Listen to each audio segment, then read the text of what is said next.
Welcome to Short and to the Point, a podcast from the Comeback in Awful Announcing. Here's your host, Jessica Kleinschmidt.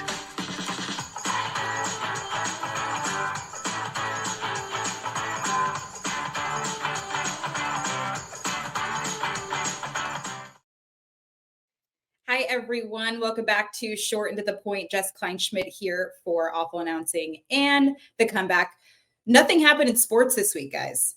Zero. I'm kidding. Everything happened in sports this week. We have NFL drama, college drama, new coaches, old coaches, retirements, parting of the ways. All of the things occurred.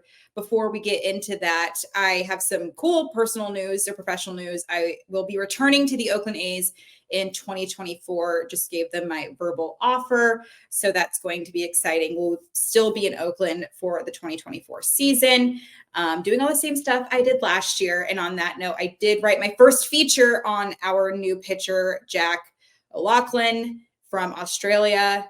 Really proud of that piece. So if you guys can go on the Comeback and check that out, I would greatly appreciate that. Super fun to write, and just a guy that I'm looking forward to covering heading into the season. Also, I'm reading all of your DMs. I'm getting so many DMs lately. Philip, you're going to love this, from people who are genuinely tuning into the show. And I'm just so thankful for that, because I feel like we're this oiled machine and we're constantly just putting out episodes and not really thinking about it, which is partly the issue, because you have to prep for the next guest and then find a guest, which is a whole thing too. So I'm just so thankful for y'all for tuning in. I know the recap, you guys really, really loved that. And thank you to Philip for putting that together, because it was really, really fun to do, and just like glance on the 2023 year, the ups and downs of it all. So that was amazing. But today, we have no better guest than the one and only Jason Fitz of Yahoo Sports and Fox Sports Radio. He is in tune with everything college football. He just returned from the national championship. I don't think he's slept since then, because I glanced and he was doing like radio appearances like 4 or 5 a day. And I don't even think I'm exaggerating. A fabulous conversation. He's also a Grammy Award winning artist. So he's won a Grammy, been nominated at like 13 times, and just a fantastic human being. And I love talking to him. I've known him for years. So I'm so glad that he stopped by STTP. Is it STTP? Yes. So here's my chat with him.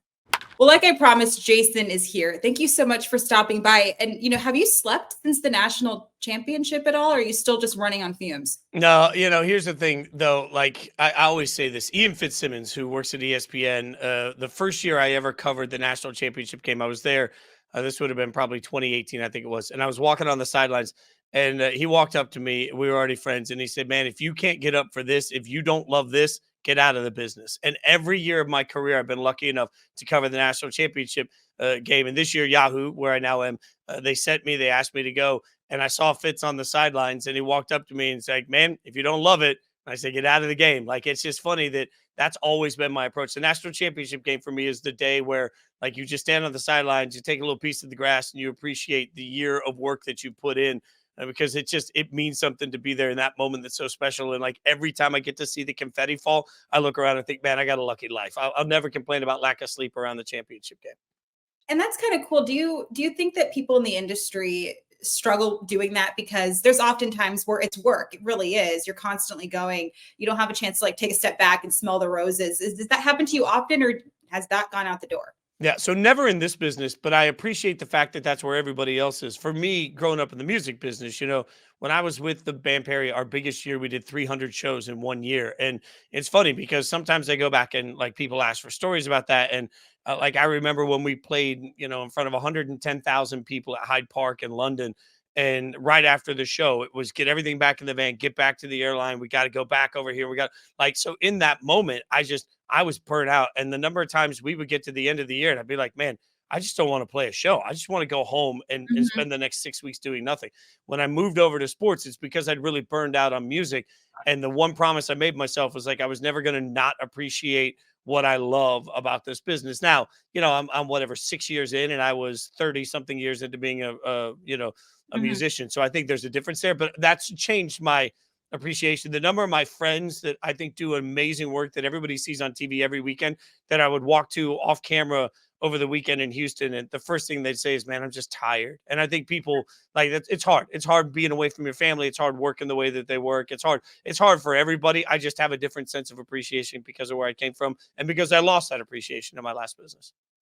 It's funny you mentioned that. Like when I'm traveling a lot, sometimes I just miss like doing the dishes or doing a load of laundry. It sounds so simple. Like I just miss being domestic because in the hotel you can't do those things. But 110,000 people, how do you describe performing in front of that many people? It's funny. Being in Houston was a surreal moment for me because when I was with the band, we set the attendance record for the Houston Rodeo at the time. So that was the first time ever I'd done 70. I think there were 75,000 people. I remember playing the solo to If I Die Young, and you wear these little molds like this, and you can't hear anything. Everything's like completely soundproof. And right after the solo, I actually took my ears out because I wanted to hear what 75,000 people sounded like. But realistically, at some point, it's just you're rinse and repeat with every show. It's such a whirlwind. Half the time, like they write the name of the city on top of your set list because you genuinely don't know in the world where you are that day.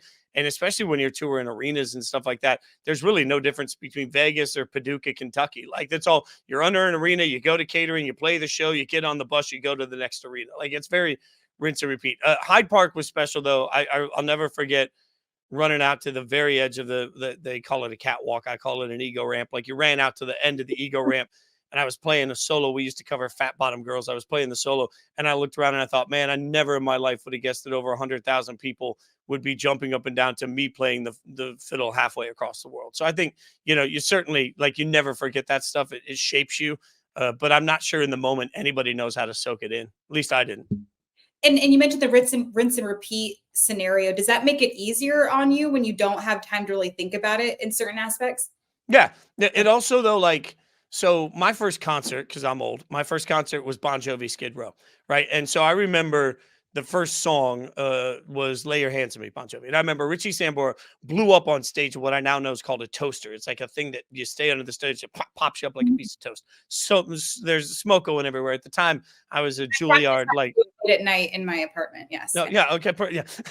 That's but I remember watching that moment and thinking, this is the coolest thing I've ever seen in my life. I want to do that. I don't want to play classical music anymore. And I had the opportunity a few years ago to meet Richie. We become friends, and I told him that. But like for me, every night that I didn't want to walk on stage because it is rinse and repeat, every night you think, man, there's some like 11-year-old kid that's at their first concert, and like I'm never going to be as cool as Richie Sambora, but I might give them that memory. I think that's what we have to remember, all of us, and what we do is that like our responsibility is to make impact. And so like it's the same thing in sports now. Like when you're on radio every day, as I was for ESPN for years, like you don't want to talk about LeBron for the 18th straight day, but if that's what your audience wants to hear about, then your job is to get excited about LeBron, right? Like I would love sometimes to go in on an NFL show and talk about a random team that nobody's paying attention to. But the reason everybody talks about the Cowboys is because everybody pays attention to the Cowboys. So like, I do think we have to remember sometimes that part of the job is finding excitement in the mundane. And that was true in music. That's true in sports. I've interviewed so many athletes over the years, and what you just said reminded me of Tony Kemp, who I've covered for years. He's unfortunately a free agent and not coming back, but he said, you never know who bought a ticket and who's in the stands. And obviously when it comes to being an athlete, you want to be your best, but he thinks about that aspect. That I feel like that escapes a lot of people. I think that's the biggest opportunity we have. Like, so I remember when I was a little kid, when Guns N' Roses, get old, Guns N' Roses put out November Rain. And I was like, man, I remember looking at my mom and I was like, I want to do that someday. I want to play in a song like that someday. And my mom was big into classical music as I was as a kid. She's like, that is beneath you, but whatever. Like the record that's over here is from Matchbox 20. And like that album was huge. And I was one of the main string players in the orchestra for that. And like the first time I heard that on the radio, I was like, man, it doesn't matter if nobody knows I'm on that record. Like Tim McGraw, if you're reading this, was a big hit. And I was the violinist on stage with them for that. And they turned it into the recording. And like, for me, it was never about like, oh my God, can I get famous? It was about like, will somebody have a memory around something I created? The band Perry gave me the biggest opportunity to do that. But then when I got into sports, like I remember watching NFL primetime and it was Berman and Tom Jackson. And I remember Rich Eisen. I would sit there all day wanting to watch George Michael, not the singer, although I love him, George Michael Sports Machine, just to see Raiders highlights. And like, those are ingrained in who I am as a fan and as a person today. So to me, I think what we have to remember is that is our opportunity, but that's also, my God, that's our responsibility. Like, how many people today are going to get up and they're going to go work 4 jobs and they're going to be able to barely feed their family and do the portion of it they're giving everything they got? I get to sit in front of a camera and talk about a bunch of athletes. Like, if I can't find the opportunity and the appreciation in that, that's on me. And I genuinely have looked at that. Like, it meant a lot when I left ESPN and started this new chapter at Yahoo. It meant a lot how many people reached out and was like, hey, you were my favorite with this, or I listened to this every day. And I still get that on social media a lot. And like, that's what feeds my soul. It's not wanting to be famous. It's just wanting to know that, like, somebody somewhere has a memory in their life and you were a part of making it. Like, I just think that's an incredibly beautiful thing. I love that. I'm glad you brought up Matchbox 20. I do have a Rob Thomas song on repeat right now, Ever the Same. I've been listening to that nonstop. It makes me want to fall in love. But let's stick with college football. You said something recently that I thought was super interesting. Heading into the season, you talked to some former colleagues at ESPN, and they were talking about that college football maybe would have dialed back as far as the numbers went, but that couldn't be further from the truth. So talk about the mentality where we thought college was going to fall off a little bit, but really it just dominated even more in a sense. Yeah, I talked to people inside, not on air, not just on air, but also off air, inside the building at ESPN. They were expecting double-digit declines. So 10 to 15%, I heard from multiple people. They're expecting the numbers to be down this year because there's been repetition in the college football game. The same teams are good all the time. They weren't sure who was going to step up and become the it story. So that was the expectation. I think that's where, say what you will about whatever the final result was, what we watched from Deion Sanders was different. Like, Coach Prime hit at a different level. And I'll never forget, we put up our first reaction video on Yahoo because I do a lot of these quick hit 3-minute videos all the time that we're putting up on the app. We put up a video that had Deion in it. When we did our meeting a couple of days later, we look at the numbers, see what people are interested in. The numbers were bigger for Coach Prime than they were for everything else combined. And so you look at it and say, okay, the world is paying attention to this story. So how do we continue to tell it? And that sort of galvanized the early portion of the season. As we went on, think about the fact that the college football playoff couldn't decide who the best teams were. The Heisman Trophy wasn't sure who was going to win. Like, we had this unprecedented year of, it wasn't chaos. It was just all across the board. We didn't know who the favorites were. We didn't know who was going to be the best teams. Like, I think this was the best case scenario. And that's what you see. Like, even I saw people at the championship game ahead of it saying, oh, ratings going to be way down for this when nobody cares about Washington. No, the ratings weren't way down. They were the best ratings we've seen in the championship game in several years. And I think this is the opportunity playoff expansion is going to bring. Like, at some point, we don't love to be bored with results. And having Georgia, Alabama, Ohio State, Michigan be the only 4 teams that are ever in this conversation simply stops gaining any interest from everybody. So this year, having it be, hey, will Alabama even make the playoffs? What happened to Florida State? Washington's in this. Look at Michigan. What's Harbaugh going to do? Like, these were all such huge storylines that people, they gravitated to it. That's where college football won. And I think they're going to win huge next year. Like, you can't tell me in a year like this where things were weird that we couldn't have seen Lane Kiffin somehow find his way into the Final Four, which would have been great talking points, right? Like, so I think that's where the win comes. And you're a bit of a contrarian where you think Harbaugh is going to stay, and there's a salary figure attached to that. Why will he not pursue this possible NFL next step? Yeah, I'm a big contrary on this one. And heck, by the time all of this goes out to the world, maybe I'll already be proven wrong. But for me, math matters, right? So look at the NFL, and your standard contract is around 6 years. Right now, an incredibly high paid coach in the NFL will be looking at $15 million, right? That would be, oh my God, money. So you're talking about $90 million. People I trust in Houston give me everywhere from 10 years, 125 to 10 years, 140 gets to 150 with incentives.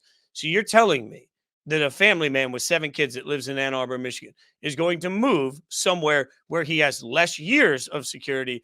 And in order to do that, he's going to leave roughly $50 million on the table. Like, I can't find that math. So he hires an NFL agent because that makes a ton of sense. You want to make sure. I mean, what have we seen since Saban got fired or whatever, mutually parted ways? Since Saban and Alabama mutually parted ways, every coach that's worth anything in college football has gotten a massive raise. So now if you're Harbaugh, you look around and say, okay, if Mike Norvell down at Florida State's worth $10 million, I'd like to see that number get up to 18 million for me here. And Michigan's going to do it if they have to, because they don't want to start this whole process over. So I think he's using all of this as leverage to get a lifetime deal essentially with Michigan. And also, just the other thing that hit me, and you'll appreciate this as somebody around players. I walked to every Michigan player. I spent hours talking to every Michigan player. I couldn't find a single player that wasn't referring to their coach in some sort of martyr godlike status. I mean, it was astounding to see one player I didn't even say anything about Harbaugh, and he started yelling. They tried to take our coach while we were on the plane to Penn State.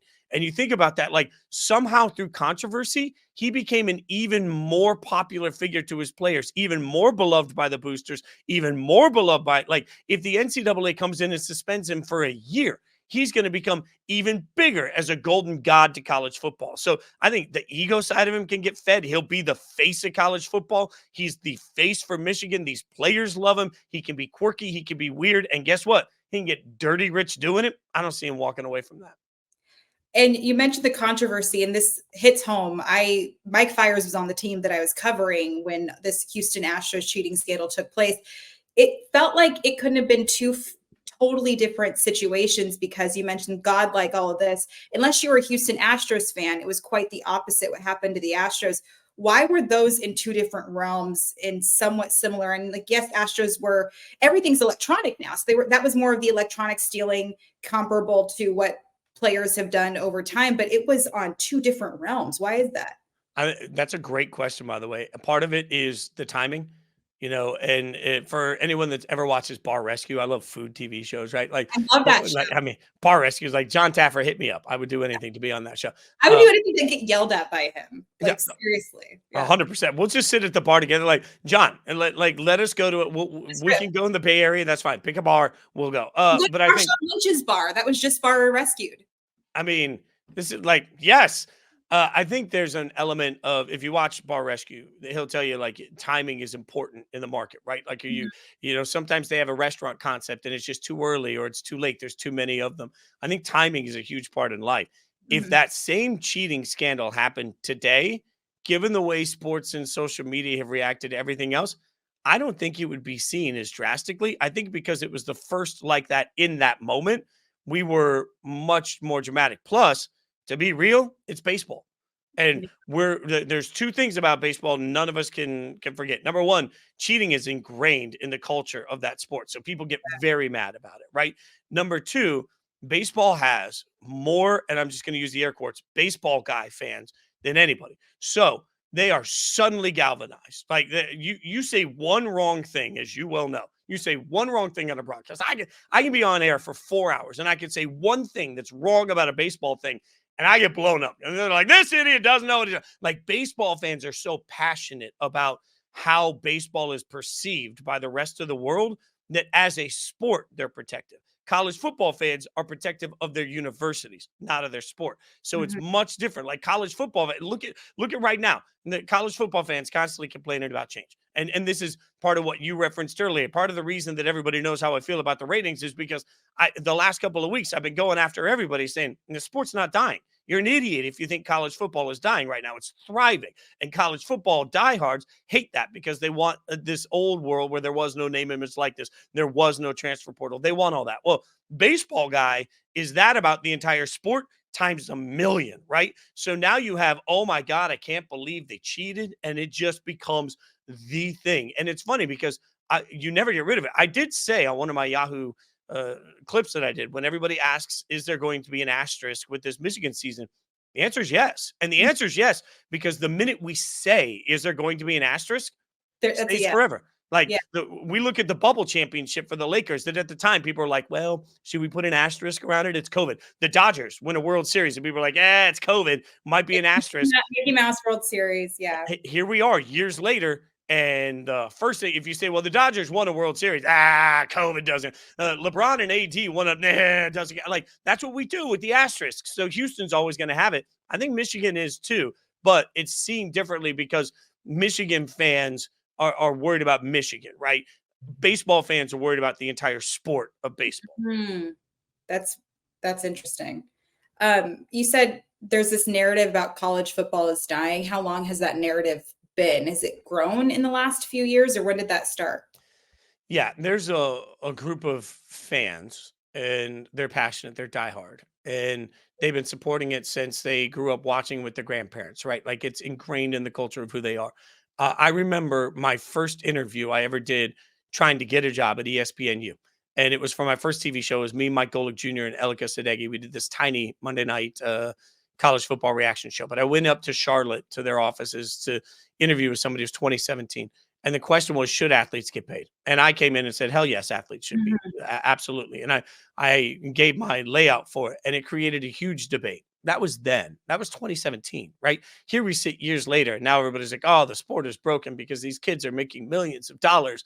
All of these things. Like college football fans want to control the variables. They want what they've seen every week. It's like the crowd that goes to the same restaurant and orders the same meal, and they never want to mix it up. And it's been that way as long as I've covered the sport. And frankly, I would argue living on tour buses, watching SEC football for years, it's been that way since all the way back then, right? Like they are slow to accept change. And this has been the biggest era of change, I think, in any sport we've ever seen. When you talk about the transfer portal, letting kids go wherever they want to go, you talk about name, image, likeness, and you talk about playoff expansion, the face of college football looks different. But also, this is what that college football fan forgets. Like I sat in a seminar they used to do at ESPN every year where they talked about who are the fans and what the future of the sport looks like. And a few years ago, the average college football fan lived in the southern portion of the United States, not shocking, and was about a 54-year-old white male.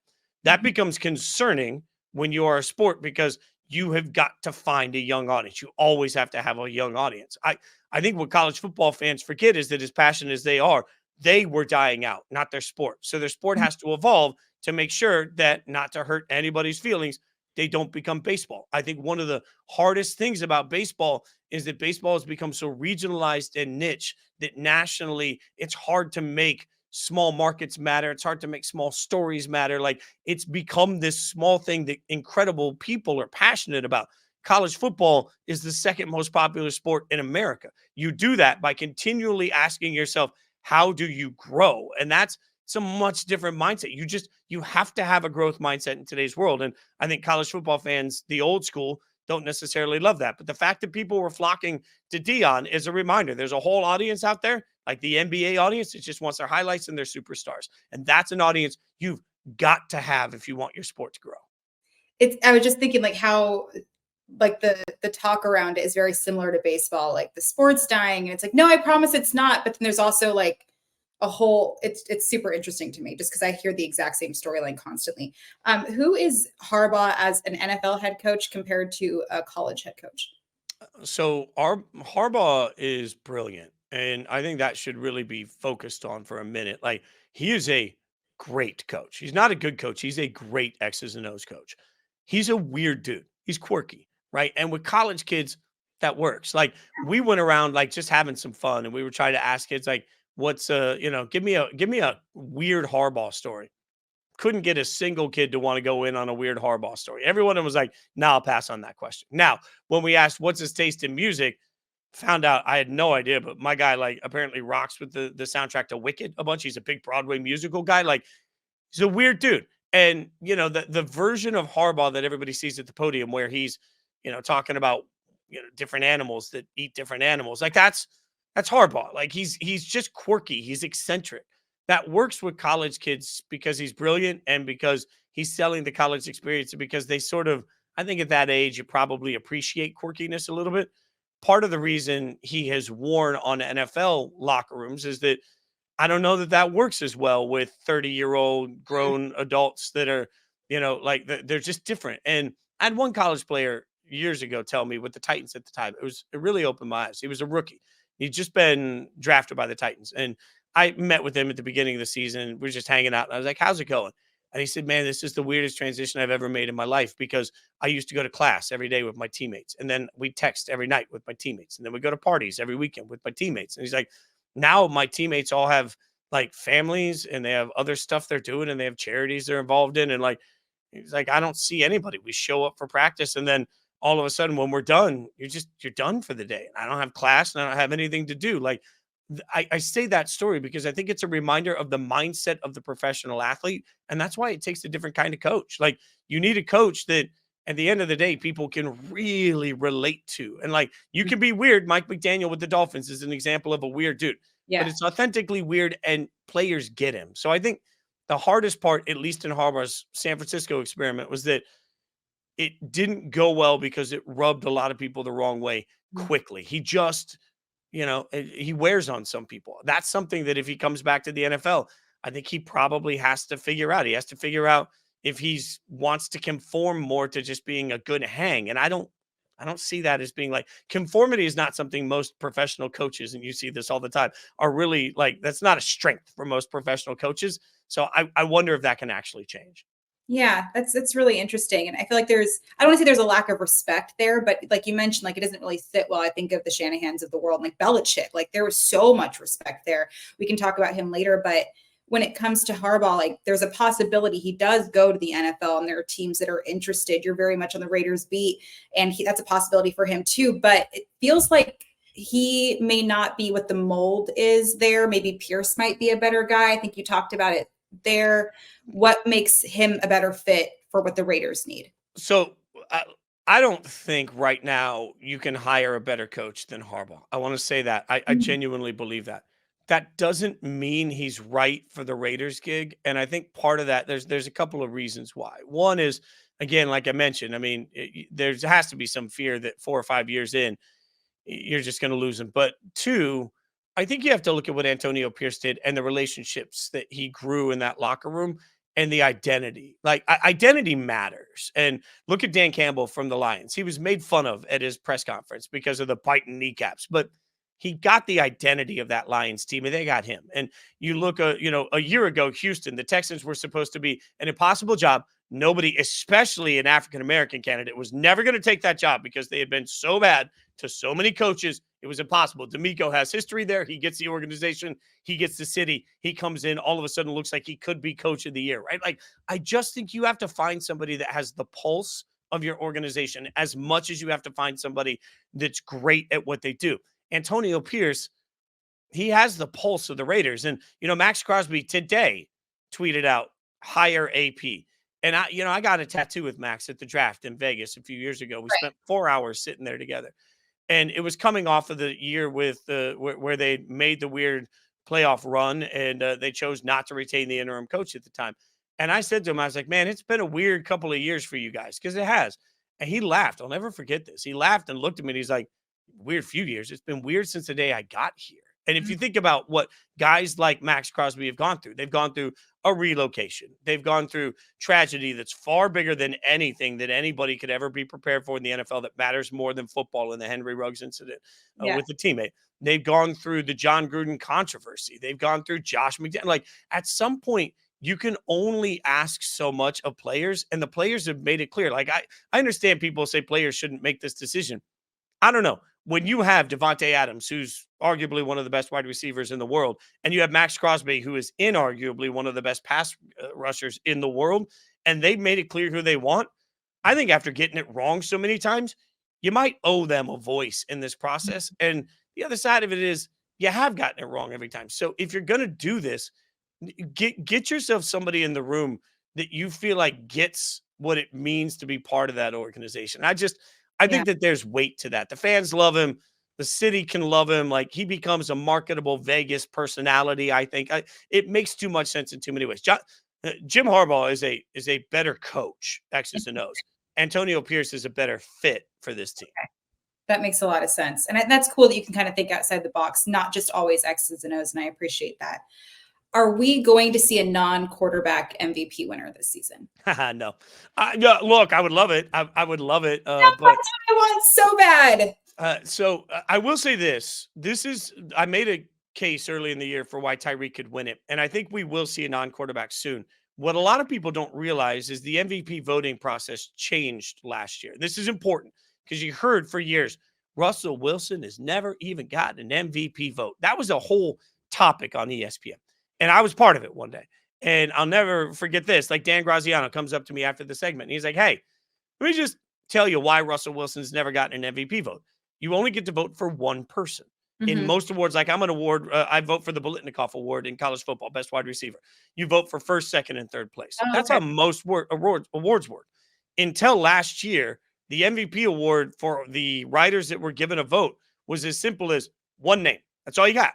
So it becomes impossible for the other guy to get enough votes. So sometimes in the Heisman Award, like, hey, this person got the most second place, got some first place. That's changed. And they changed that finally last year where now everybody submits their, I think it's top 5, but it might be top 3, but they submit more than one name. And as a result, I do think there's room for Tyreek Hill. If Tyreek had been healthy and he got into 2,000 yards, I think it would have been pretty undeniable this year. But the way Lamar has played, and it's not about the stats, like it's just about the eye test of the number of times Lamar has made a play that nobody else can make in the world. I think Lamar has clearly shown at the end of the season that he's the MVP. So I think he's going to win it this year. But man, in a wide receiver dominated league, I think in the next couple of years, a wide receiver will win it simply because of the change in the MVP voting process.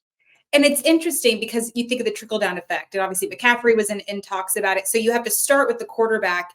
And if you do get multiple votes, you could trickle down to the running back. You can trickle down to the wide receiver when you vote for the quarterback. So that's really interesting to think about. I couldn't imagine just having one vote. That's kind of like think about it. If I put Lamar number 1, but you put Brock Purdy number 1, and somebody else put Stack number 1, but we all put Tyreek Hill at number 2, Yeah. Tyreek's going to get enough points that he's going to actually come up with. That was my logic midseason when he was on pace for 2,000 on why I thought he stood a chance. Unfortunately, injury derailed that, which I do mean unfortunately, because I would love to have seen a historic season really force voters to think outside the box. I know several MVP voters, and I do want to stress too, like I respect the amount of weight the process has. Like I think in you covering baseball for years, you know, this like most of the people that are honored enough to get a vote in a postseason award, man, it means something to the Mhm. human being that has it. And there's some that mail it in, and those people should be weeded out. But like for years, I was a Grammy voter, and the process of voting, you can't vote in every category. You can only vote in some categories, and then you have to listen to everything, and you have to go into this special website. And like I agonized over it. This year as a Bolitnikoff Award voter, I really struggle with Marvin Harrison versus Rome Odunze. And so I started aggregating information. I probably talked to 30 or 40 wide receivers that played in college or the NFL. I was like, I'm seeing this. What are you seeing? Because I want to make sure I'm not missing something. Like these are things they remember for the rest of their life. So I think this misguided, like, people, they're just mailing. No, like they care a lot about the MVP vote. I just wish that the result was varied so that people could see that more. Yeah. I'm very blessed that I don't have to vote for any of those awards. I don't want that smoke. Do not want that. But let's go back to Belichick. Obviously, a very illustrious career, parting ways with the Patriots. But this is interesting because not only is the head coach, but he's a GM. I think you said it before. He's a terrible GM. But talk about what that means as far as the structure goes. You're not just losing your head coach. You're losing a front office guy. So what does that mean when these two teams part ways? Yeah, it's a total rebuild. And this is really hard for Patriots fans to feel right now and to hear. But, you know, I have a boss at Yahoo that is a big Patriots fan. And we were on a call one day and he got on. He's like, have you guys ever heard of this site called Tankathon? Like it tells you where everybody is in their draft order. I lost my mind because as a Raiders fan, I'm looking at Tankathon by like the third week of September every year, right? Like this is the way the other half has lived. And what happened when Brady left is that I think a lot of people just presumed, okay, we'll just find another Brady. Mac Jones has proven that it's not that easy. What happens when Belichick leaves is now Gerard Mayo is going to have to step in and replace Belichick. And it's not that easy, but they're also going to have to establish just a regular course of football, right? They're going to have to figure out what the GM situation looks like. They're going to have to figure out what the front office situation looks like, checks and balances. And like the hard part about that is it goes wrong more than it goes right.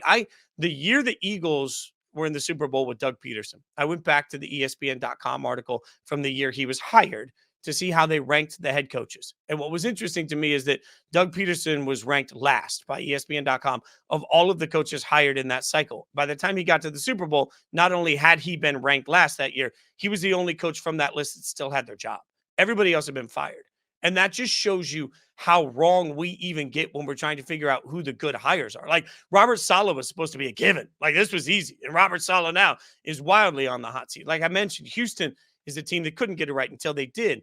The hard part for Patriots fans they're going to have to realize is that what they've lived with Mac Jones at the quarterback position isn't uncommon. You swung and missed on a quarterback in the draft. It happens to everybody. Now you're going to find out if you swung and missed on a coach, if you swung and missed on a GM. This is what most teams go through. It's just when you've been good for 20 plus years, you don't realize that this is what most teams go through. So right now in an era where you've got Andy Reid and Patrick Mahomes basically as the new Belichick and Brady, the Patriots have to deal with the fact that they're not only likely going to be bad, if they don't get this absolutely right, they're going to become irrelevant again, which they were in the late 90s. Like they're going to be a bad football team. And that's hard to soak in right now in this moment. So this is a real transcendent appreciate what we just had because you may never have it again in New England moment. Did you get that sense at the beginning of the season that it was going to be as much of an imploding as it ultimately was? Yeah, I thought that the roster sucked. There's no nice way to say it. And I think Mac Jones is not an NFL quarterback. But I also look at that and say, okay, so you swung. Like, I don't think that's a big deal. You swung and missed on a quarterback. As a Raiders fan, I've watched that happen what feels like 40 times, right? So you swung and missed. I am surprised that he didn't get another shot. Like, several reports have come out and said he was at least willing to entertain giving up some of that control. I really thought by the end of the year, we would see somebody brought in to handle personnel and Belichick would stay on in some sort of a coaching role. Like he coaches, everybody else figures out the personnel. For him to walk completely, when I think wherever he goes, he's going to have to give up that control.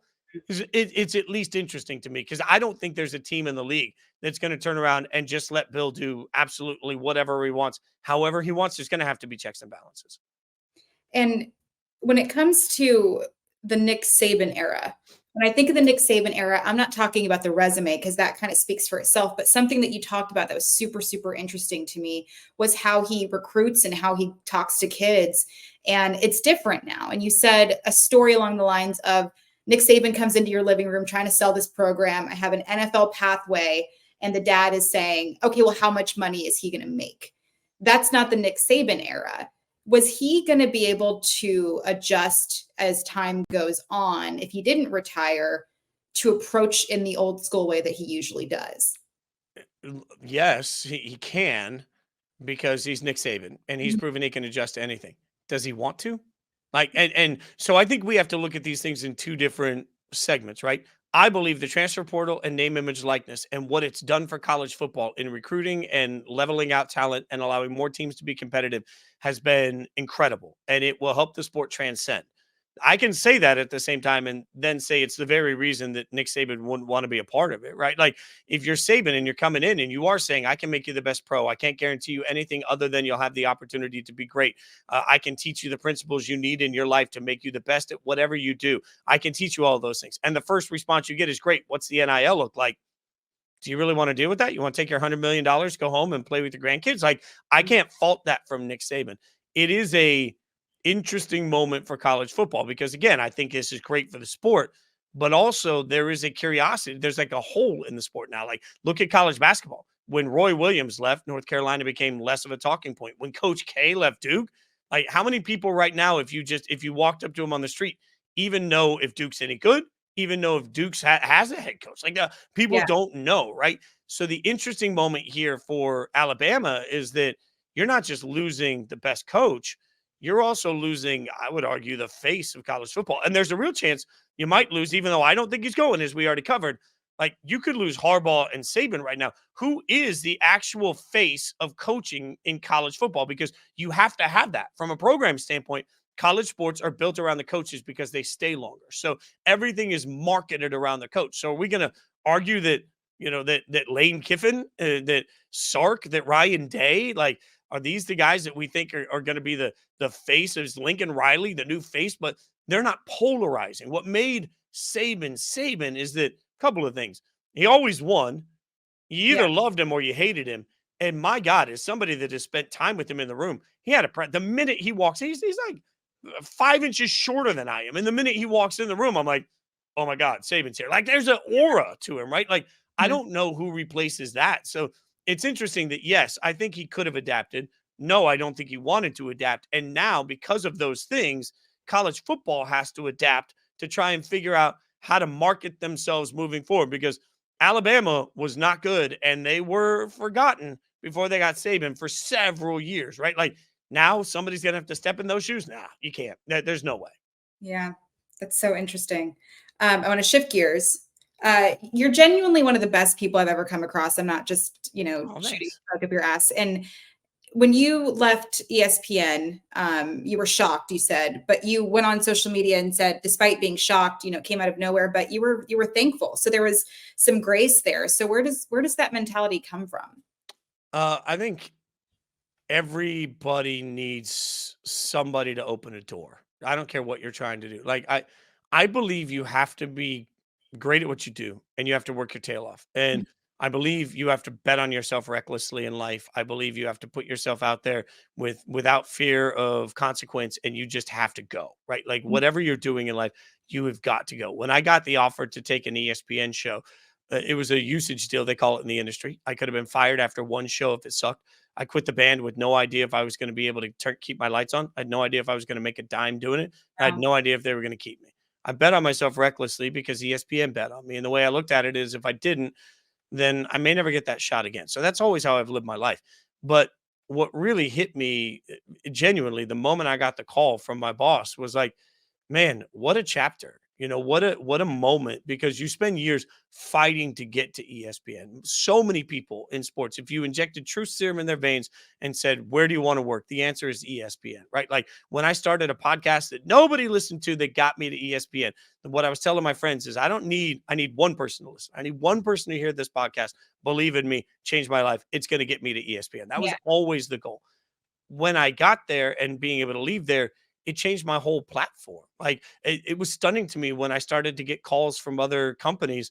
And one company in particular called and said, so I don't know anything about your music background. Tell me about that. Like, and to have gone from somebody that when I first got on ESPN, people were saying, why are we listening to this guy's opinions? He's a musician, to getting to the spot where a major media company saying, I didn't even know you were a musician, speaks to the power of the four letters, right? Like nothing can, anybody can say what they want about the company. Nothing changes the fact that every bar in America's got ESPN on, every airport in America's got ESPN on. And like every time I would host college football live on the network, my phone would blow up for days on the, oh my God, I saw you on TV. Like that's so powerful and so meaningful. And to have had a chance to that, to have been a chapter of that, to be part of what launched Sports Center on Snapchat. Mike Golick Jr. and I launched the very first ever live stream show on ESPN. There wasn't even a live stream department. So like there used to be a Hall of Fame walk at ESPN. There was a picture of me in a Halloween costume sitting next to Gojo. Like there's this moment of, for me, if you can't appreciate that, like it changed my life. ESPN absolutely changed my life. That I could not be happier where I am at Yahoo, and I wouldn't trade anything. Yahoo has showed me not only that there's life outside of ESPN, but there's beautiful life outside of ESPN, and that you can do amazing things and you can make content you're proud of. You can still feel valued. You can still have a voice. All these things I was worried about for an hour after the call that I got. But I wouldn't be at Yahoo if it wasn't for ESPN. So like every single brick that has been laid on my path was laid future in sports, particularly because of ESPN. I'll be forever thankful. And when I was in Houston, one of my favorite things at the national championship game was going to dinner with the very people that fired me, right? Like because I love them as human beings, and there's a spot where we're all a number on a spreadsheet, and sometimes your number doesn't make it. But the one thing I've always said is like I'm going to be consistent in who I am. I'm going to be consistent in the work that I do, and I'm going to trust that. And it's it's done me well now. It did me well at ESPN, and I have nothing but incredible gratitude for the people that gave me a chance. That's real. Oh, I love that. I needed to hear that too. Is betting on yourself teachable? It should be. No, it isn't. But I'll tell you this. I used to always say when I was playing, if I gotta play for my supper, I'm gonna eat just fine. And that was not because I'm wildly it's not because I have an ego at all. It's because I've worked my whole life. By the time I was 8 years old, I practiced 8 hours a day on a violin Mhm. while going to public school. I got into Juilliard as a kid, played Carnegie Hall as a kid, and I work. Like the thing of it is for me, all I do is work. Work is what I love. Like it is my true passion. So I always put in the work. And so I think if you always put in the work and you trust the work that you're doing, everything else will be just fine. Right. So that's why I look at bet on myself.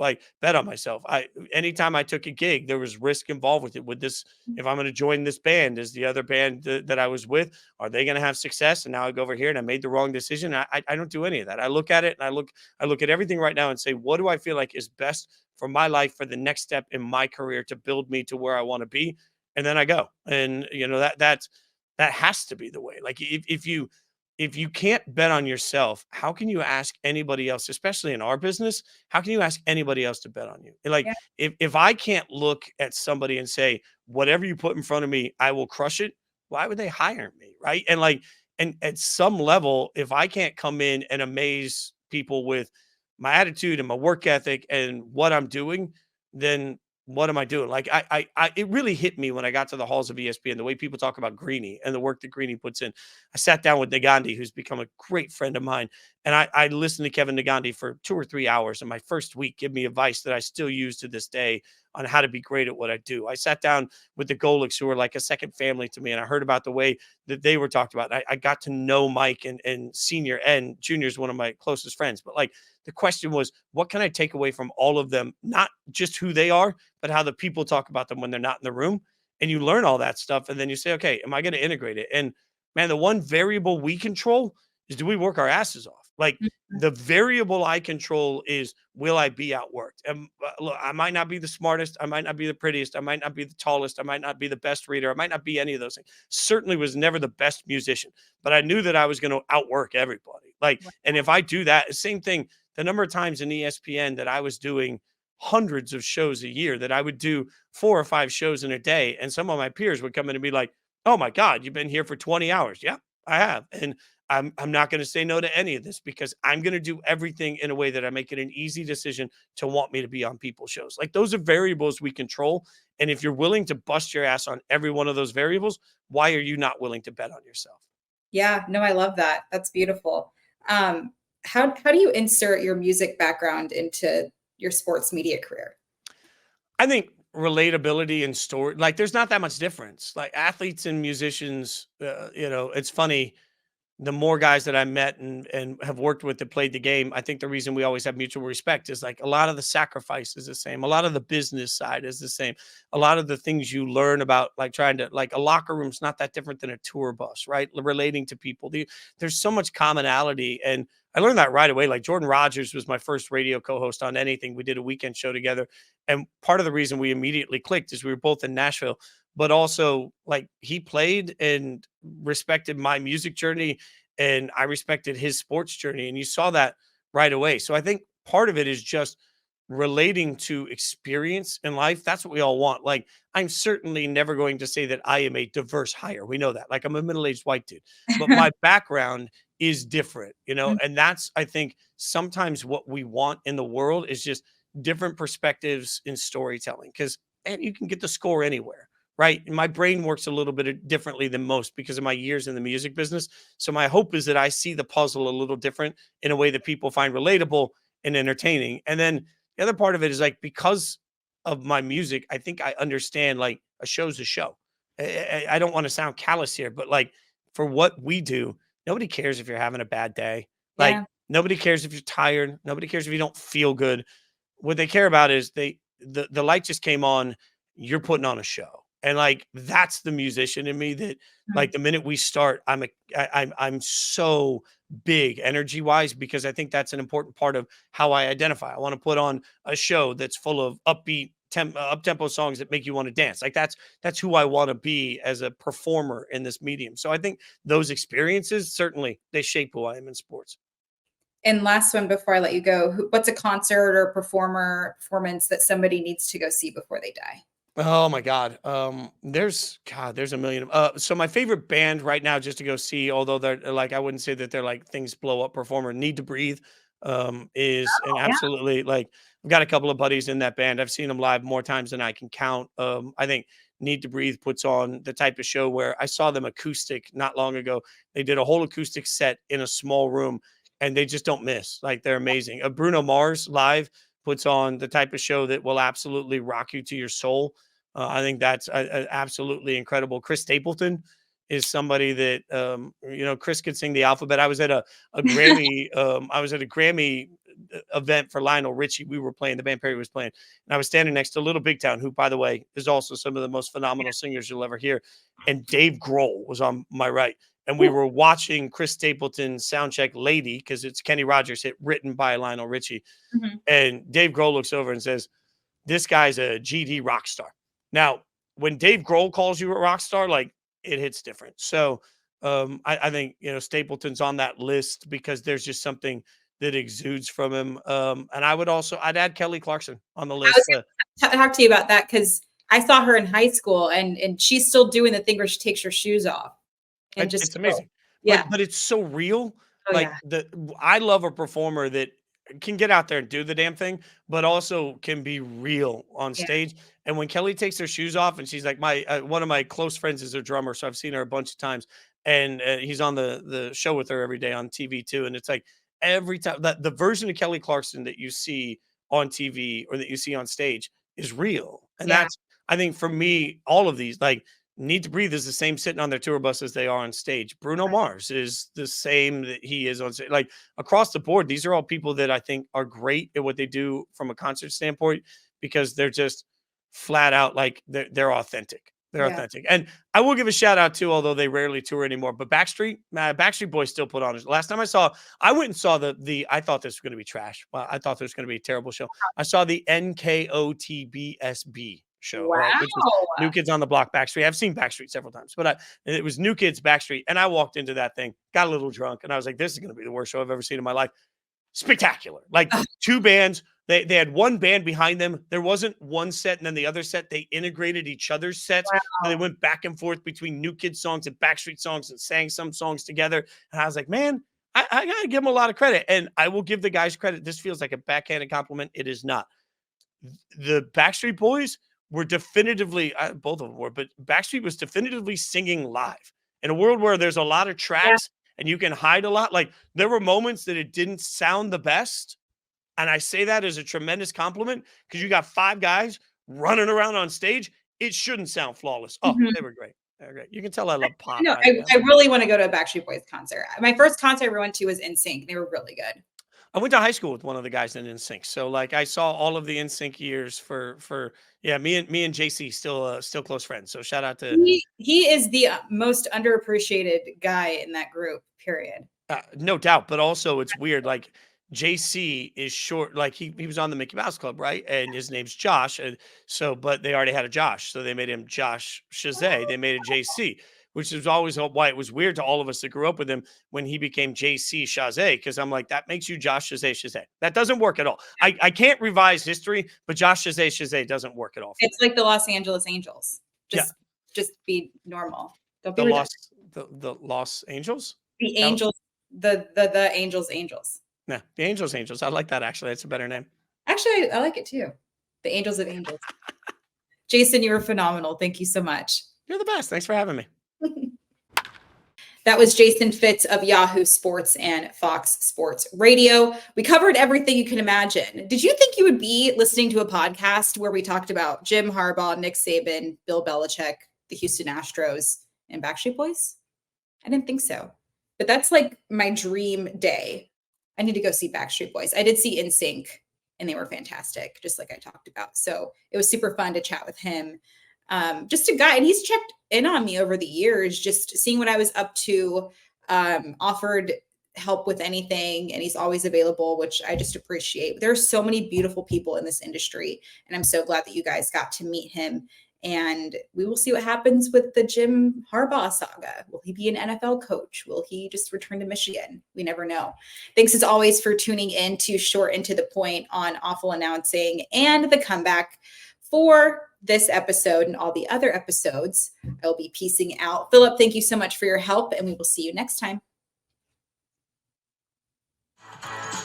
Want even more short and to the point? Follow Jessica at Kleinschmidt JD and head over to thecomeback.com and awfulannouncing.com.